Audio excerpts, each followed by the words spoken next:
So question says, solve these simultaneous equations algebraically. Y equals 2x squared minus 7x plus 4 and y equals 4x minus 1.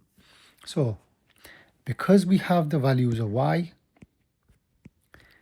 well, in terms of x, we can put them to equal to each other. So we had 2x squared minus 7x plus 4 equals 4x minus 1 because they're both equal to y and y is equal.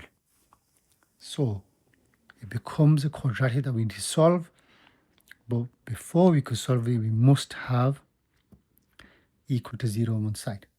So we need to take away 4x and add 1 to both sides, and that gives you 2x squared minus 11x plus 5. So it becomes the AC method over here. And the way I do it is quite a little bit different.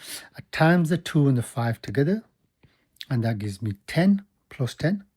So rewrite it as x squared minus 11x plus 10, and I find factors of this quadratic. So two numbers are multiplied to give you 10, add to give you minus 11. They both need to be negative for me to get positive multiple, and a sum that's negative, they both need to be negative, and two factors are minus 10 and minus 1. However, I had this 2 over here. I have to divide both of these two numbers by 2, and if I was just asked to factorize,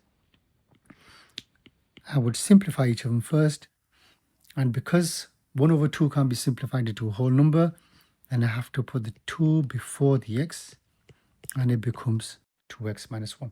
Now if I have to multiply these two double brackets, that should give me 2x squared minus 11x plus 10. So if I just check, this gives me minus 10x, and x times by minus 1 gives me minus 1x, and that will give me minus 11x, and then 5 times by minus 5 times minus 1 gives me 5. 2x times x gives me 2x squared, so it does give me the answer that I wanted. Now the question is, I need to solve them simultaneously, so you have to do it a bit differently. From the double brackets, I could get the values of x. So x equals 5 or x equals a half. Now from there, because I know what the values of x are, I could find the values of y, and I put that back into this equation over here, y equals 4x minus 1. Then the first value of y when x equals 5 is going to be 19, and the second value is going to be 4 times a half, which is 2, take away 1, which gives you 1. So my values of x is 5 and y is 19, x is a half, y equals 1. And there you have it, guys.